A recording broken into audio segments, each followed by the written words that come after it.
Hey YouTube, this is the ZTvids guide to soloing the Kalphite Queen. First off, our equipped gear. You're going to need a full Jagex set, and I like to bring in Knockout Aura, because when you're fighting higher level bosses that have high defense, you'll be so close to getting them. If you've ever done the Nomad quest, you'll know exactly what I'm talking about, but it'll knock out that last bit of health for you. And also you can bring Fire Cape, Skill Cape. I don't like bringing my Fire Cape to dangerous things like this.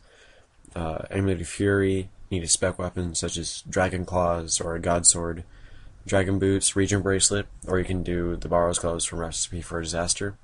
Warrior Rings I like to hit a lot. You can substitute pretty much any of the stuff out except the Jagex set. Now you're also going to need the Flail. Usually don't have it equipped. Bring your super set. You can also do Extremes and Overloads.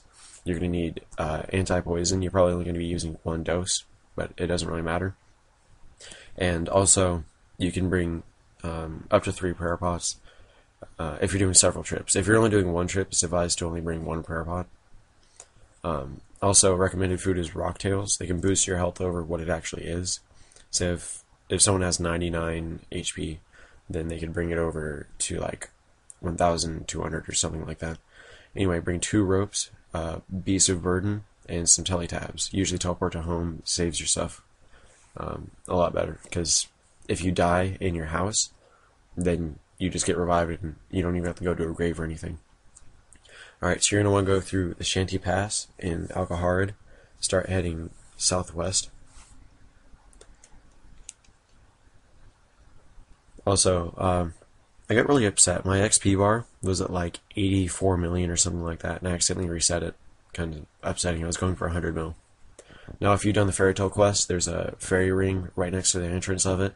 If you teleport there, just go a little northwest, and you can go down this well. Sometimes you need a rope to go down this well, sometimes you don't.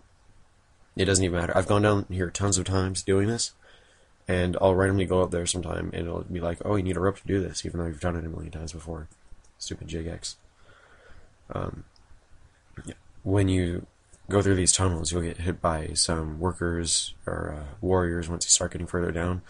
If they hit you, they usually will poison you. Make sure you have auto retaliate off, because you'll accidentally spec on them, and then have to wait for your spec to restore so you can fight the queen again and stupid stuff like that. So keep auto retaliate off. Make sure you bring anti-poison, 2 ropes.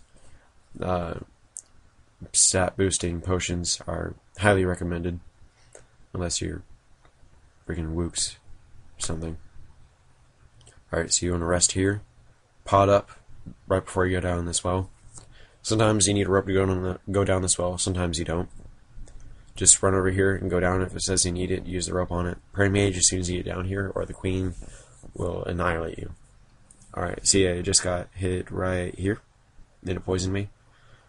Also, they changed it to where when you're fighting higher level bosses, you don't need to right click anymore to go down it. When you click on them, it'll just say attack instead of examine or whatever the hell it was before. Now, she hits really high with ranged especially, and pretty high with melee. But if you're not praying mage, she'll wreck you. Now, she starts off praying ranged and mage at the same time, so all you can do in the beginning is melee her until she gets to her second form. So you're going to want to use your special and start attacking the queen. Now, when I'm fighting, it's recommended to use Piety. If you don't have that, you can use Chivalry or the Ultimate Strength and whatnot, but it's highly recommended to use Piety.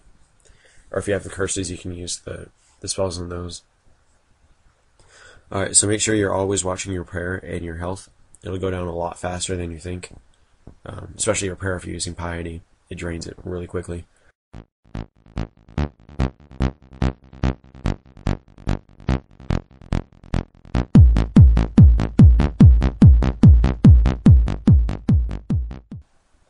Once you defeat the Kalphite Queen's first state, she'll then go into her second form, where she'll be flying around and praying melee. You can hit through melee with other regular weapons, but the Jagex set special is that you can hit through melee, so you'll hit her a lot more often. You can also use your spec weapon, but chances are you won't hit with it. You have a higher chance with declaws because it does several hits, but other than that, using a God Sword special or anything most likely won't hit her. So make sure, again, you're watching your health and your prayer. She usually hits a lot more in this state and gets killed a lot easier in this state. so you need to be careful. The Kalphite Queen drops a lot of lower level stuff, such as White Zamorak or Nature Runes, small things like that. But if you're with a team, you can stay there for a while, or if you do a lot of solos over and over again, you can get some of her best drops, which are like the Dragon 2 hand or the Dragon Chain Body. Those vary from about 1 mil to 6 mil, depending on what the prices are on the Grand Exchange.